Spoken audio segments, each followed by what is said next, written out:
Welcome to E360 TV, the live streaming and on-demand destination for influential voices and enlightened audiences. We offer trending, grassroots, and purpose-driven content across a diverse range of interests. E360 TV is more than just watching programs. We offer the ability to interact with live shows connecting audiences to real, authentic influencers and storytellers while streaming to millions of devices.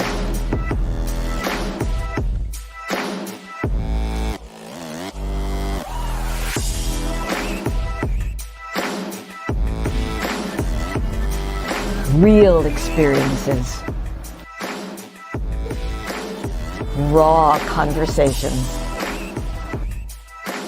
One destination for it all. E360 TV. 5 years ago, the Power of We Symposium was created to provide a platform for kids from all sectors where they could have a safe and comfortable environment in which to share both their joys and concerns. The Power of We Symposium is proud to have served over 250 kids throughout Romania when we took our mission global back in May of 2023. Now, 2 teams of amazing volunteers from both the U.S. and Romania embarked on an 8-day Legacy of Hope tour, bringing encouragement and hope to not only the kids of Romania, but also the adults who support them, and also to over 100 kids here in the U.S. who contributed handwritten letters of hope to our Romania mission of 2023. Now, this year, we are proud to provide this opportunity yet again in October, and we are super excited to up our game. New venue, 750 kids this time, and we want to see you there. We're looking forward to meeting you in person at this year's event, which promises, as always, incredible speakers, amazing content, and of course, some of the greatest kids on the planet. So, mark your calendars for October 24th, and we'll see you here in Chicagoland for the Power of We Symposium 2024. This year's theme is Always Together, Never Alone. Tickets are available now on Eventbrite or at powerofwesymposium.com.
I'll show you mine. I'll show you mine.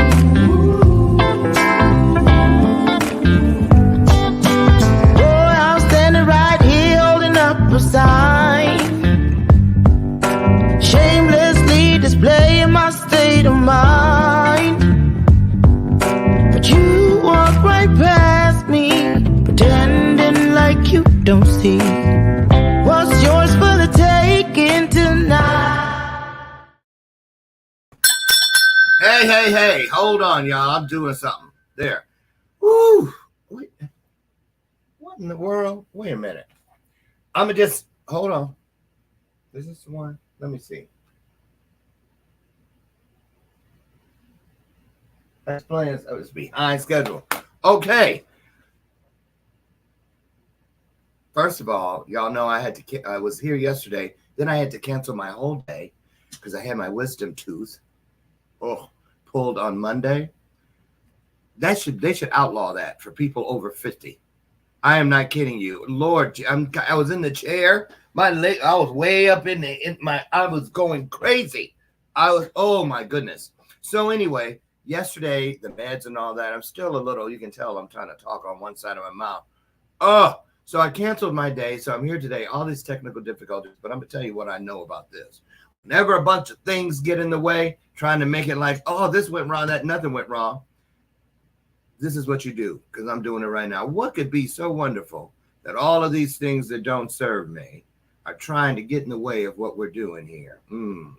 So that's why I know we got one humdinger of a show coming up today, right? So, I mean, I'm hitting the wrong stuff and woo! Plus, I'm on the pain med. I'm one of those people, I like to be organic. So if I don't have to take their over-the-counter prescriptions, not over-the-counter, the prescription, see what I mean? I don't, but I had to today, yesterday. Oh, so anyway, pray for me. I need it. We got a great show for you. A wonderful guest, young lady that I met. There she is on the screen back there. Look at her. Alehia Renee is here. An actress. You're going to see, this is catching up back there because I've never seen that happen. So something different is going to go on in here today. Just know this. So anyway, I met her when I went to New York. Remember that, you guys? For the Young Black Professionals Summit, I believe it was called, in New York City. Her and her mom. Plus, if you're wondering, because some of you were asking me, remember when I came back and y'all were like, your skin. And I'm wearing it now. Ooh, I'll be 62 a week from tomorrow. And look, right? You know why? Because of things like this. I have her product on. Her butter, her whipped butter. I'm telling you, I got home and people give me those kinds of things all the time, and I was like, oh Lord, another whipped butter. Because I got a drawer full of them, right? This one, when I put it on, I put a little bit on. Next thing you know, can't live without it. So we're going to talk about that today too. So Alehia Renee is here. She is okay, bear with me. She is, I'm going to just get her in here. We can talk about that. I don't want to waste any more time. She's an actress, and she is, I can't even say the name of trained. This is country. But I know that name, and you will too. It's like when you get really trained to be an actor, this is the method most people go with. A lot of stars went through this. So anyway, and we're going to see some of her work today and just talk to her, get her in here. So put your hearts on the screen. She's never been here, first timer. That's our way of saying welcome and virtually getting on our feet. I hear her coming down the hall now. So get ready. Here she comes, Alehia Renee.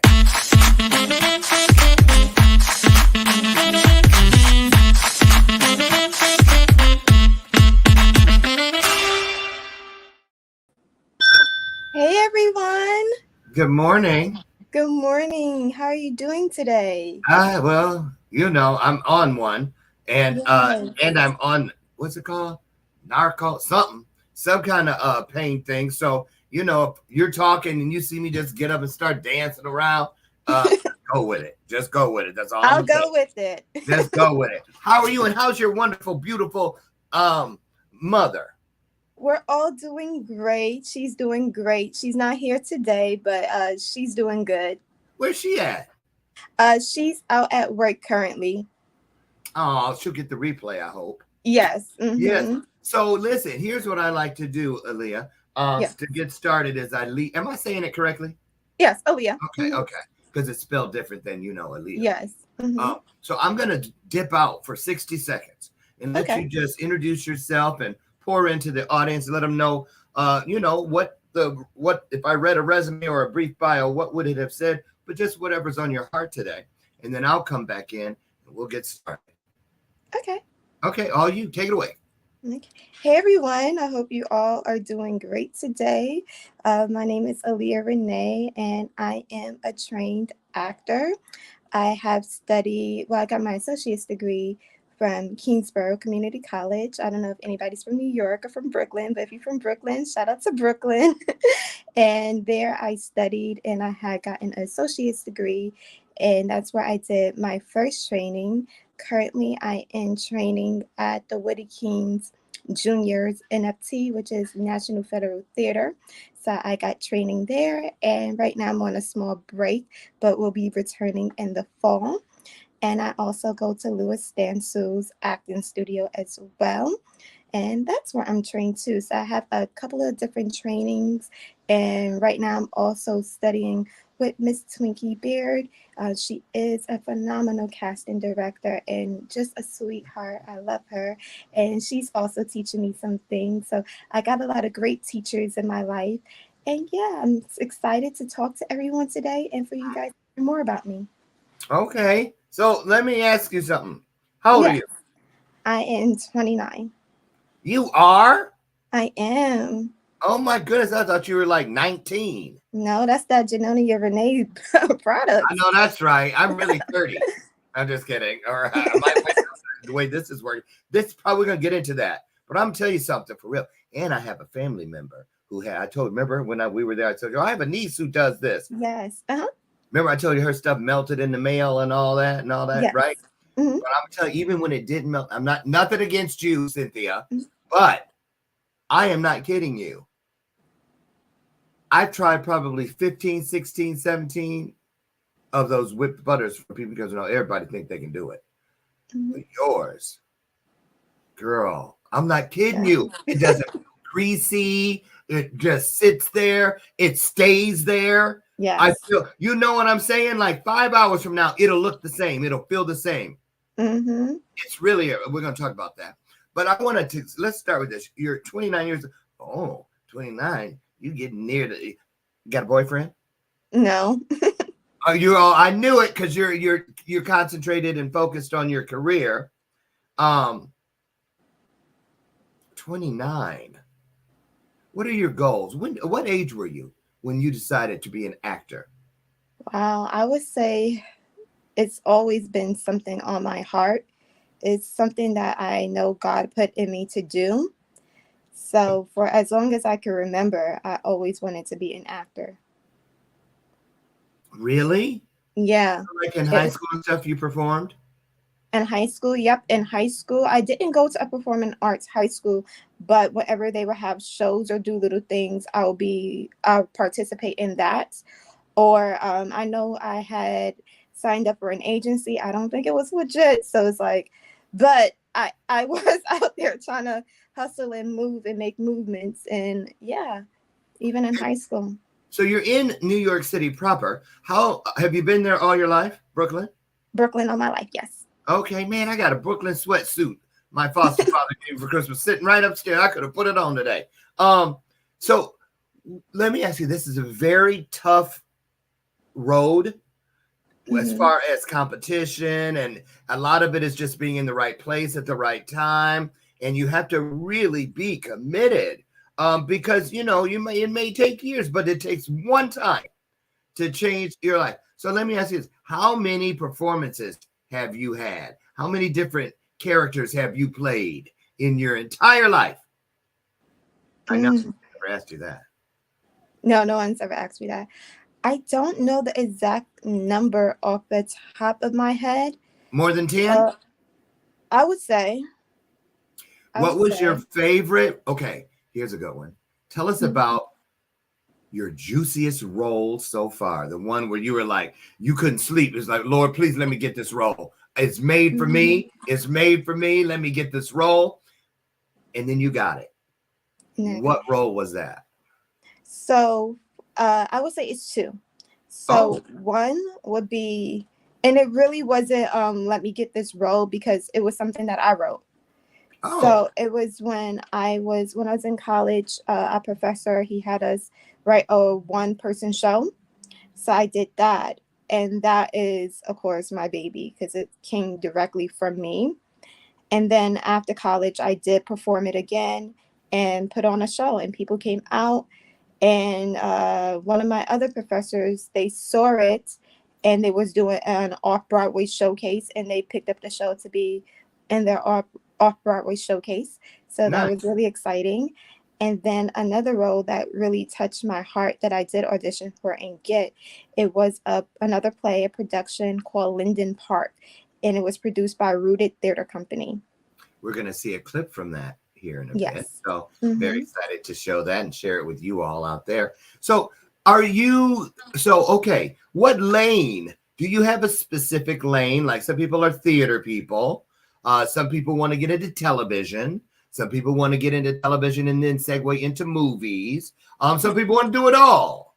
What about you? What's your goal? I do want to do it all. I ideally do want to do it all. I love TV and film, and I love theater. I just love the art of acting and really deep diving into becoming that different person that I have to become. So I really love the art of studying people, the art of understanding, the art of being empathetic, the art of becoming. I love it. Ooh. Say it then. She meant that. I get it. I'm in the middle of my second movie, and I wasn't trying to be an actor, and I'm still not trying to be. But I get what you're saying, because once you get there and you find your process, you get the feedback from the directors and the cast claps, and when you do a scene great or something. You've had that happen, right? When you finish the scene, everybody's like, "Woo, girl, you did that." Nothing like it. Nothing like it. So let's go here. Because you study. I ain't studied nothing. You know what I'm saying? So I look at you like the real deal. So what about this? How many of your friends are in the business? Do you hang out with other actors, and you guys are sharing stories about, we see this in the movies and stuff. And I've read a lot of books of people who became famous. And when you read their biographies, they oftentimes talk about when they were trying to get there, and their close circle, all of them made it, or a lot of them made it. You know what I mean? They hung around together, and one by one, they all found their way to stardom. I find that very interesting. So do you have a lot of friends who are pursuing the acting lane like you? You meet them a lot of the times. You meet them in class. So I met a lot of them in class, and we all hang out. We all send each other different auditions. If we hear about an audition, we'll send them the post. So we have a group chat, and we just send information to each other just to lift each other up, or if we see something that can help them out, we all just put it in a group chat, and if it fits them, it helps. So yeah, we definitely share resources. I feel like that's the key, is really having a strong network and just sharing as much resources with each other as you can. I'm a strong believer in what's for you is for you. So there's never any type of competition. You know what? Remind me at the end of the show, hang out for just a second. I have a meeting right afterwards, but I want to give you a friend of mine's phone number, Michael Toy. He's been a working actor for 20 some years, and he is a master connector. I've had so many actors on this show that say off camera, they go, I would not be doing this, my 8th movie or whatever, if it weren't for Michael connecting me to my very first. And so I definitely want to get you over to him. So don't let me forget when we get out of here. Okay. Thank you so much. I appreciate it. Absolutely. Absolutely. Now let's talk about some of the things for someone who might be considering it, or because there's a lot to it. It's not the kind of Yes. thing you can pick up and put down and have a shared custody agreement with. You have to be all in. You really Yes. do, no matter what. And that can be daunting, especially as every year a person gets older. People are like, when you gonna get a real job? When you know, who wants a job? I don't want a job, never did. So let's talk about this.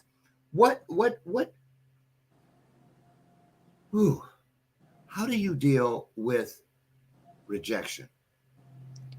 Oh, Does it ever get easier? Does it get easier? It can be. Honestly, it's a mind thing. Again, so I try not to take it personal, and you can't take it personal. You can't at all. So for me, the way I deal with rejection is thinking, okay, this is not a no, like a strong no. It just means it's not this opportunity. It's going to be the next opportunity. Or maybe there's something else in line for me, So that's kind of like the mindset I have.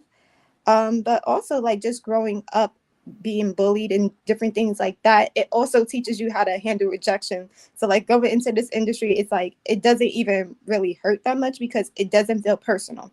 It's not them personally attacking me. It's just like it's not for this role. And then just thinking about the numbers, it's a bunch of people auditioning for this one role. So it's just like the odds are you might not get it. And you just have to be okay with it. And you just have to really love what you do so much that the rejection doesn't bother you that much. Like I love to act so much and perform that it's like, okay, I have an opportunity to go on this audition, to put myself on tape, to send it to this casting director. Now they know my name. It's just about the way you think about it. Try not to think about it as a rejection. Just think about it as this opportunity wasn't for me, but another one will be. And they save your self-tape. So you never know. Maybe you're not fit for that role, but they may go back into the vault and say, oh, yeah, let me pull them back up. So just try to have a positive mind frame as much as possible. Sometimes it can get to you because it's just like you just really want to book a role. You just really want your dreams to come true. You're itching. And yeah. And I know how that feels because that does happen to me. That's a real feeling. And I cry it out. I talk to my mom. I talk to my peers about it. I pray about it. And then I come to peace with it and I keep going. You just got to keep going. Get back up. Hey, you which do you enjoy the most? Filming or stage? I mean, because a lot of people that love stage, they love the live audience. Because it ain't no go back, cut, let's do it again.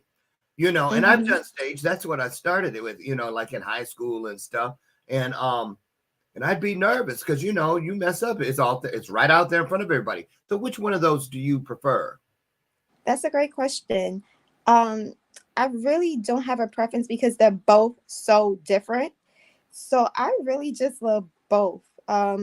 Initially, I was more of a TV film person until I went to college. And then that's when I really became involved in theater and grew my love for theater because that skill, like you said, you have to be on it. And I feel like transitioning more into film, having that theater background does help you. Like it helps you prepare because if you can memorize a whole script, be off book, and just know your lines, go through the motions, then it's just a little bit easier to transition into film a bit. But they both have their difficulties. Like film, you can shoot it out of order. So you can have a scene where it's just like in the beginning of the movie, you're happy, but towards the middle, you're sad. But they can start with that middle scene and it's just like, you got to be in full tears right now. And there's no prep for it. So I feel like that's kind of the challenge with film as in with theater because it's going in order. You have time to build up for it. But then again, like with theater, it's like they both have like their pros, their cons, they're easy, they're hard. But when you really love the craft of it, and I think that's why it's like I don't have a preference because I love the craft of it. I love the craft of learning the technique of, okay, we're not shooting in order. I have to be in this moment right now. That's something that's sharpening my tool to know how to do it and be better. Okay, with theater, I have to be live in this audience, but then forget that there's an audience there. So it's just like when you really just love the craft, it does not matter the medium. It doesn't matter. I remember on the set of Not Fatal Betrayal. That's the one now. What was the other one called? Heathen, the first movie. How, I was amazed at how, you start calling each other your name, your character name. And then this really happened. You start talking to each other off set, off camera, in character. And I was like, wait a minute. Are they really saying that to me, or is that the character talking? Because, sometimes, some people, it just keeps going. It's very, very interesting. But I wanted to go into this part. When you become the person, when you become the character, that's what I think, where I think a lot of that training you get. Because I didn't have trouble memorizing, which surprised me, because I learned on my way to the first shoot. I just stumbled upon it, if you can say, where my process was paying attention to the entire scene around me in the thing, not just my lines, picturing everything that was going on, and it made it easy for me to remember my lines. Now, I was shocked that when I got there, the director would say, even if I was off a word or two, they were like, as long as it doesn't change the continuity of the moment, leave it. Don't stop, because I will stop. Oh, sorry, that's the wrong word. Then stop. Unless you hear me say cut, you keep going. Now, on stage, it's a little different because you drop a word, it could be the cue that the next person is listening for. So I remember that. So let me ask you this. What is your process? And is this part of what you have, I'm sure it is, that you learned with all these great teachers, how to leave Alehia out there and become Ramona in here, or whomever the character may be? Do you do research and start becoming her, like walk through a regular day as if you're her? You know what I mean? What's your process? Yes. So my process into becoming a character, one, I read the full script. Just read it through, not trying to figure out who she is or who they are at that moment. I'm just reading it. And then after I from read the it outside, looking at the entire world, Yeah. and you're not seeing yourself as that character. You're viewing it. Yep, just reading it straight through, because I don't want to pass any type of judgment on my character or anybody else's character. I just want to read it straight through and learn the world that I'm about to live in. So I like to study it from that point of view first. And once I do that, then the key things I'm looking at is not what I'm saying, not what I'm doing, but how do other people view me in this world? So I take notes to, like, how does the other people in this world view me? After I do that, I look at how do I view myself? And are those people lying? Are those people truthful? Do I agree with how they view me? Or do I want to play more into how they view me and amp it up? So I could do that. And then after that, I create what I like to call a river story. And that's just where I create like a full world. Because in a script or in a play, in a show, you only have those certain amount of pages, but this person has had a life before. They have had childhood before, probably childhood trauma. I want to know, why am I saying it? Why do I feel this way? Why am I being this way? If they think I'm catty, why am I catty? Do I always felt like I had to fight for something? Was I bullied as a child? What happened? I like to create those moments so that it plays in the back of my head, so I can justify my actions, whether I'm right or wrong. I'm justifying why I'm doing this, why am I doing it now?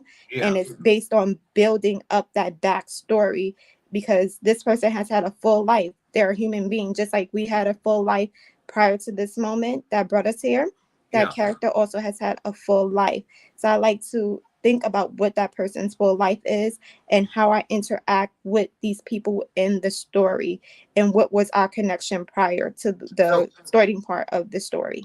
So once you find that piece from watching the world that you're about to live in, do you then go to something similar in your own journey that ties the two together? Like the bullying. If you say, okay, my character was bullied, clearly, and then do you go to lock in the emotion? Yes. I think it's, yeah, so I do like to pull in pieces of myself because I feel like that's what's going to make me playing the role unique. Like when you think And of, believable. yes, like when you think of Fences, Denzel played it on Broadway, and so did James Earl Jones. But the way they played it is different if you watch it. And that's because they both have their own personal lives as people, and they bring in little elements of who they are and how they view Troy. So it's different. So it's just like you can have the same script, and each actor may perform it or become that character just a bit different.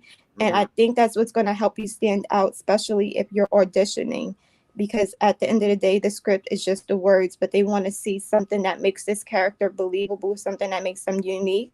And we all are unique. So don't try to blend into what you think people may want to see. Just bring a little bit of you in, because there's no other you in the world. That's right. That's right. Uh-oh. So, who's your favorite actor? Miss Viola Davis. Oh, yes, we love her. Why? Mhm. Why her?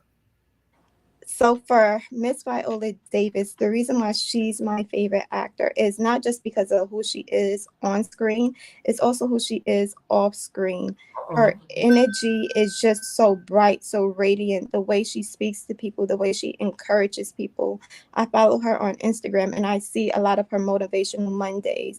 Or if like there's a video circulating the internet of somebody thinking they're not beautiful or anything, Viola Davis would personally repost this and tell them like, no, you are beautiful, you are strong. It's just like the things that she do off screen, off stage, speaks to who she is as a person. Mm-hmm. And that's one of the reasons I love her too. Like her acting is just phenomenal. She makes you feel, anytime you see her, you feel, you understand whether her character is right, wrong, or whatever.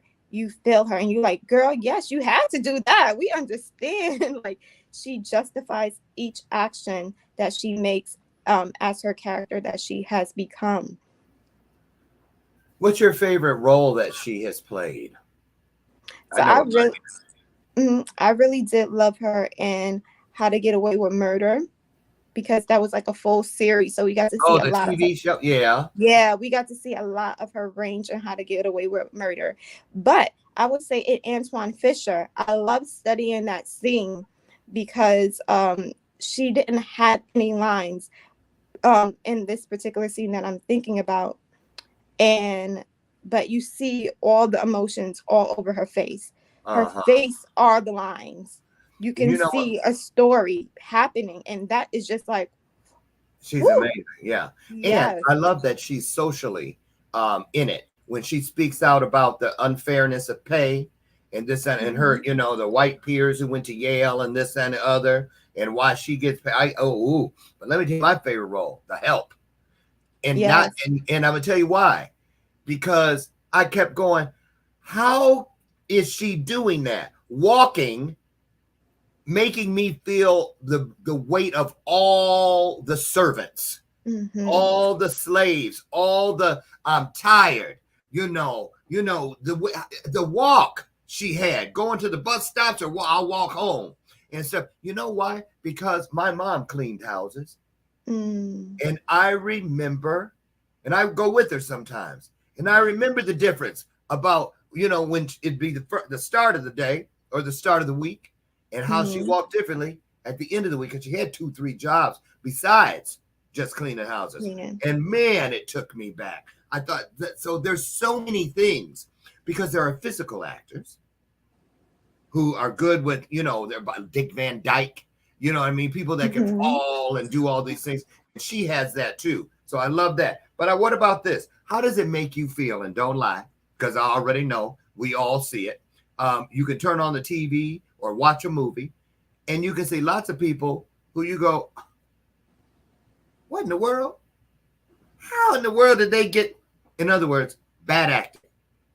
Now, I'm not trying to be judgy or anything, but it's true. Sometimes you see characters or actors who you go, I'm not feeling that. It's not landing. It's not resonating. What goes through your mind when you see that?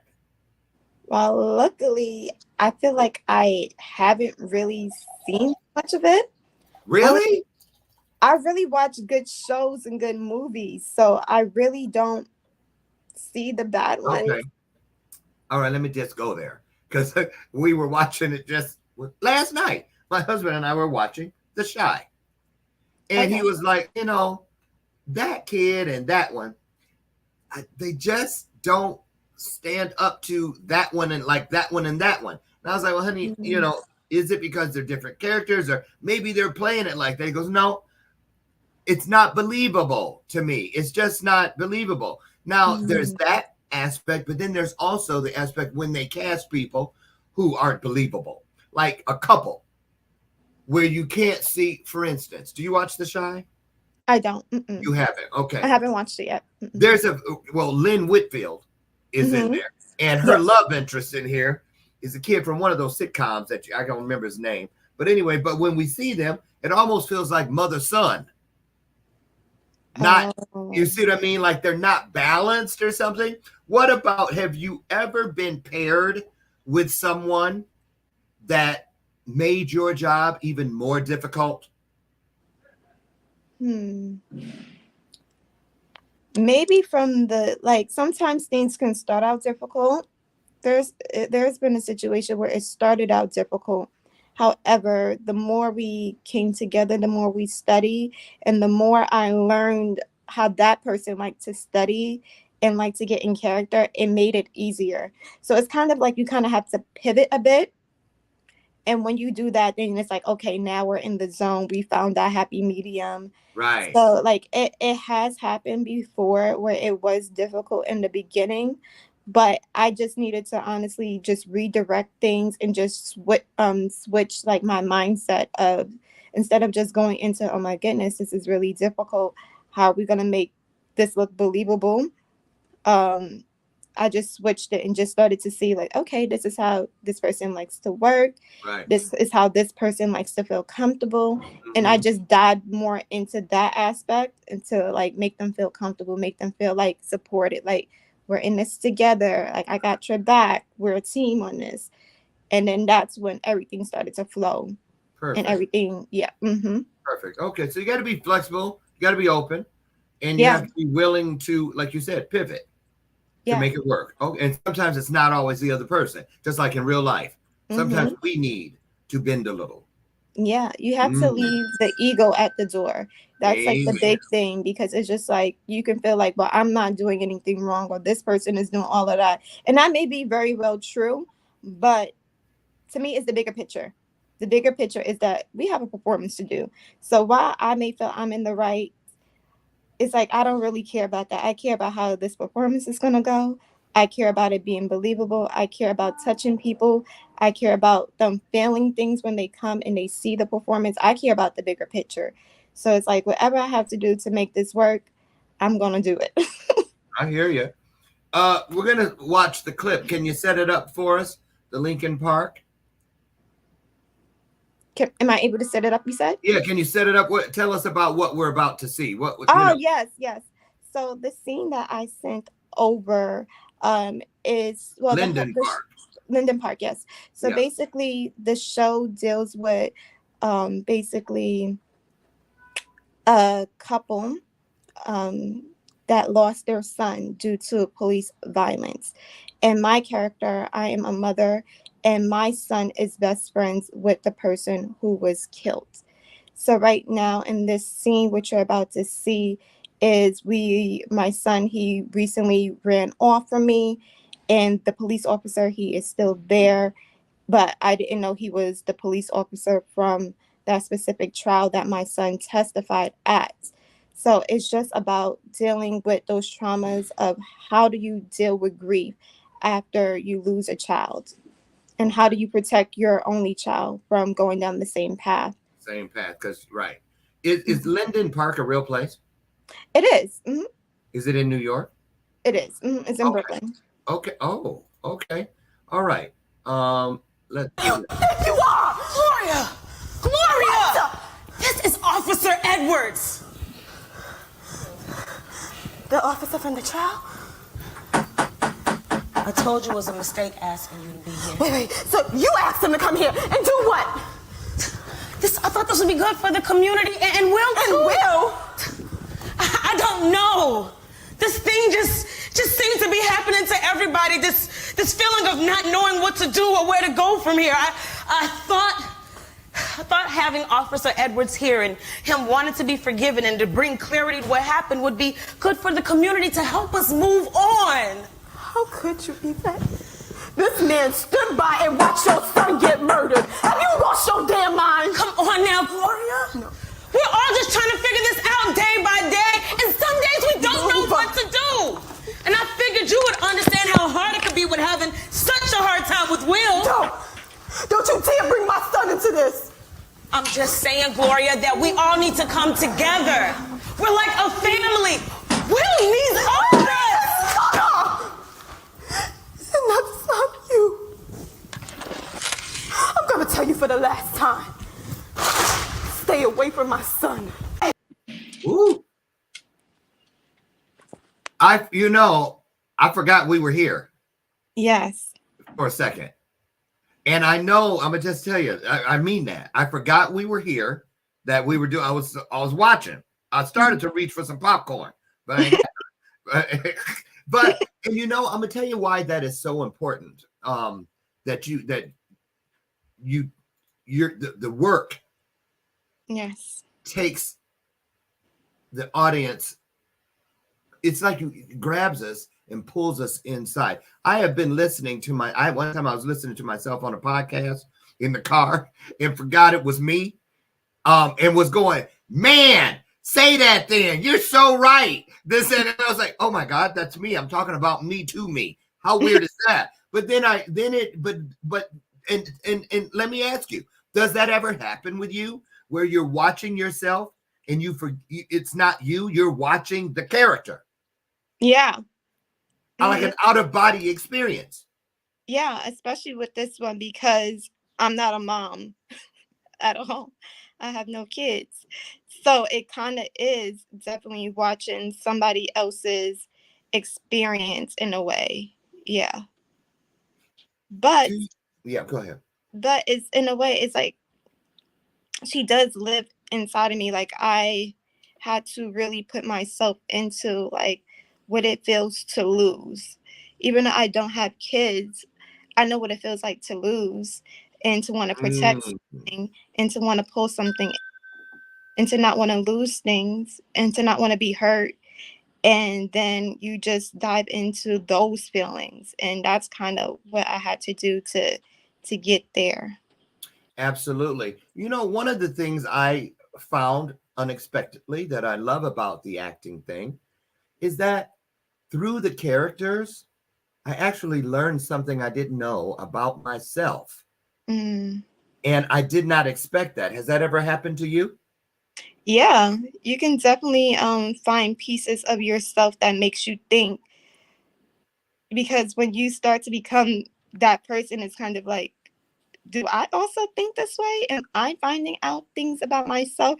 If I was in this situation, is this how I would honestly react? And you start to question like yourself and you start to learn yourself because technically it is you.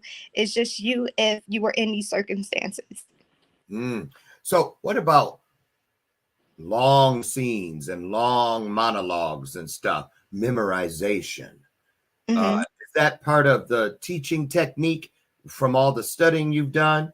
You know what I'm saying? Is that difficult for you? Was it ever difficult for you, or did it always come naturally?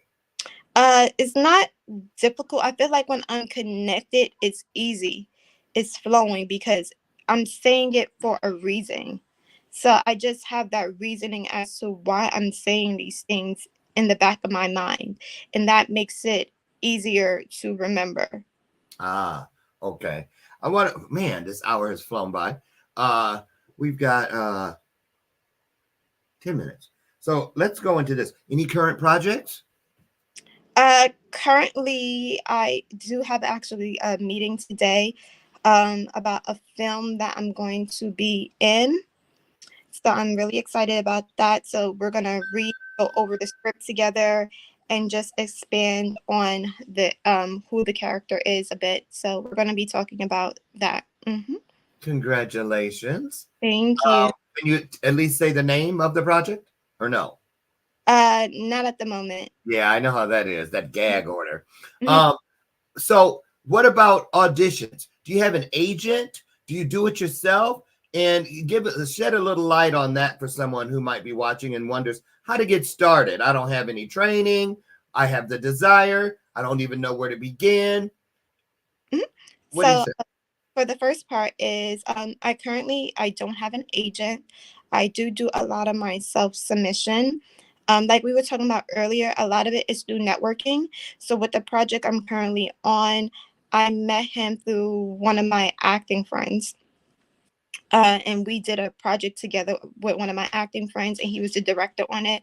And yeah, so I seen the post. My friend sent me the post, and I applied for that one, auditioned, and then I didn't get that specific role I auditioned for.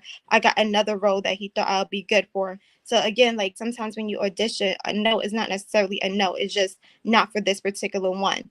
So the audition was still really good, still really moving. That they said, you know what, I still want to be in touch. If something else opens, I'll put you in.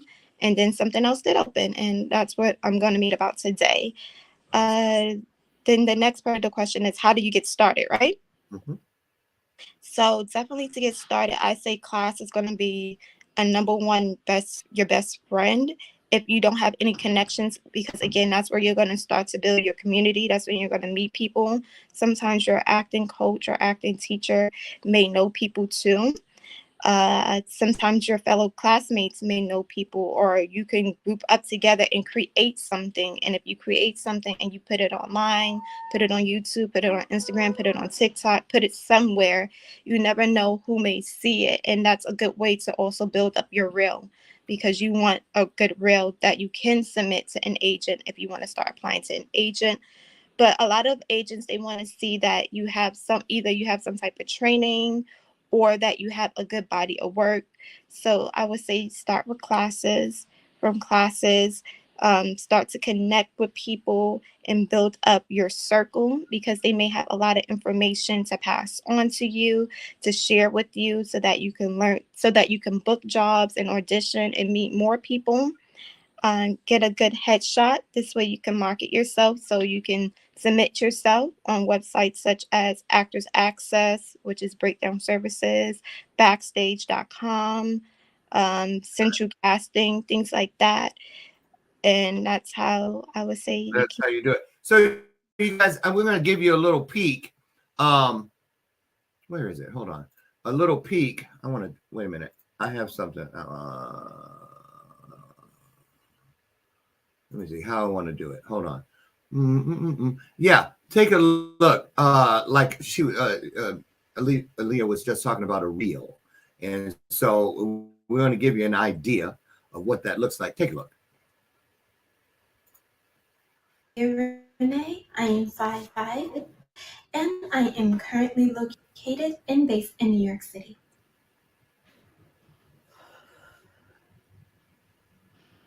Darnell, I just don't understand. I tried so hard. I'm doing everything I can to try to make this work. I'm working my little job down at the restaurant, going to school, trying to take care of Jesse, trying to take care of your needs, trying to keep the house together, trying to make everything better. Now I come home from work, I gotta go to the store. I go upstairs and look in the drawer, and the food money is gone. Not the food money. $80 in that drawer that ain't there now. What you need it for? You tell me what's more important than me and Jesse eating. You know I don't touch that grocery money. Whatever happens, we gotta eat. If I need clothes, I do without. My little personal things, I do without. If I ain't got electricity, I do without. But I ain't never touched the grocery money, because I'm not gonna be that irresponsible to my child, because he depends on me. I'm not gonna be that irresponsible to my family. It ain't gonna be like that. Jesse is gonna have a chance at life. And he ain't going to school hungry because I spent the grocery money on some nail polish or some Afro sheen. He ain't gonna be laying up in the bed hungry and unable to sleep because his daddy took the grocery money to pay off a debt. Not the Afro Sheen. No, I got to have my Afro. Oh, no, I don't. Okay. I went back 40 years. Sorry, I had hair back then. Wow. So that's the kind of thing you submit so that they can kind of see a little bit of your range. Let me ask you this. Can you cry on demand? So if you say, hey, cry now, probably not. But what I can do is if I'm in a scene and it needs me to build up to that moment, then Yeah. yes. Mm-hmm. So like real tears and stuff. Mm-hmm. Yeah. It Yeah. has to be deep. So that's like also what I was saying when I say like build up those back memories of what happened to you prior. That is like a technique that really helps. And you kind of, well, you can't kind of, you have to connect to what you're saying. So if it is an emotional scene that is going to make you cry, you have to build up those memories as to why this moment is so important and why you must get it out now and why you must say it now, and then it can start to flow out naturally. But I Have don't you focus on the tears. I focus on the emotion. I focus on what I'm feeling. I focus on what I'm saying, and I let it just move me, and then let it flow. There you go. Have you ever seen that show called I'll be glad when to come back. Handmaid's Tale. Handmaid's Tale. I don't think so. Woo! That girl in there, I forget her name. I think her last name is Moss. She can cry, and not only can she cry, like boom, but she made one tear fall. And Mhm. I saw an interview where they were asking her about that, and she did it right. So some people just have that thing where Mhm. they can do that. Just like there are people who, like that one woman, I don't know her name. My husband loves her. She had the lips and stuff, but she's funny. She's a couple, and we don't. She flew past us in a trailer last night. And we're like, ha ha ha! Just when she went, she didn't have to say a word. She's just so funny. So Mhm. let me ask you about this. Have you done any comedic roles? Comedy is something I really want to get into. I haven't really done any, It's scary, huh? but I really want to try. Like, You do? yeah, because naturally, in general, like as you get to know me more, I can be a little funny at times, I but bet you can. so it's just like it's something that I do really want to get into more. So what age range do you think you can play? Have you ever played what's the oldest character you've ever played? Oldest would probably be 27, 28. Oh, so they haven't grayed your hair and put wrinkles on you and made you 50 something yet. No. Mm-mm. What would you do if you got a role like that where they just totally transform? Would that be exciting? I dropped my pen. Yeah. I Mm-hmm. know, huh? Yeah. I had that role in high school once. I was like 60 something. Wait, that's my age now. Okay, never mind. I'll save that story for another day. Anyway, so I'm just so excited for all the things you're doing. Now, tell us the name because your mom and you are coming back Yeah. later. Yes. Later, we have it booked already, right? We have July 11th. July 11th. Oh, it'll okay. 2 weeks. You and Mm-hmm. your mom will be back, and we're going to share the product line. Tell them a little bit about that now to kind of tease them. Yes, so Alehia Renee is a company my mother and I started. We really want to give skincare. We really wanted to do a skincare line to help promote health and wellness and self-care. We know a lot of people are often very busy throughout their day. So we wanted to create a line that's very simple and easy to use that you can take some time out for your day and know that you are important, you are beautiful, and you are loved. So we make our products with love. Yes, they do. Okay. I'm so excited. Do me a favor. Make sure you tell your mother how excited I am for Yeah. the 11th and that I send much love her way today and that we missed her. And for you, congratulations on all of your achievements and all of the ones that are headed this way for you. I see big things for you. Thank I you. really do. And I'm just so excited to know you. I'm going to put you in touch with my friend Michael Joy today and see what happens there. So I just want to say thank you as we prepare to wrap this up. And where can people find you on the social media world, in the social media world? Yes. So on Instagram, my Instagram handle is Renee, which is spelled RE as in RE, N as in Nancy, EE, World, WORLD, the number 1, the number 0, the number 1. 101. Renee World 101. Yes. Okay, and you see Renee on the screen. Just add World and 101. I will drop that handle in your comment section immediately following the conclusion of today's broadcast, which is now. So that way you can get over and keep your eye on all things Alehia Renee. Okay. All righty. Listen, good luck today on the read through with your new project. And we look forward to when you can share more. Will you come back once that's done and you got a trailer and all that stuff? And we'll, of course, yes. Maybe even bring some of the people in the cast with you. Sounds good. Yes. Okay. Mm-hmm. Absolutely great. Thank you. God bless you. Keep Thank going, you. keep growing, and keep showing people how to do what you do. And that is follow your dreams. Thank you so much. So much. Thank you for having me. Of course. Listen, you guys out there, thank you so much for pouring into us today and allowing us to hopefully pour into you. Now, get out there, find just a little piece of your higher self. Find it and do something with it. Do whatever you can to ease just a little bit of suffering somewhere in the world. And I will meet you, I promise, God willing, tomorrow morning right over there on the front porch where together we can have another illuminated conversation. Now get out of here. Don't let my screen door slam on the way out. And remember, like I tell you, I love you. And there ain't a damn thing you can do about it. I'll see you tomorrow. See ya. Get out of here. Bye, Alehia. Thank you so much. Great job. Have a great one. Great job. You too. Bye, everybody.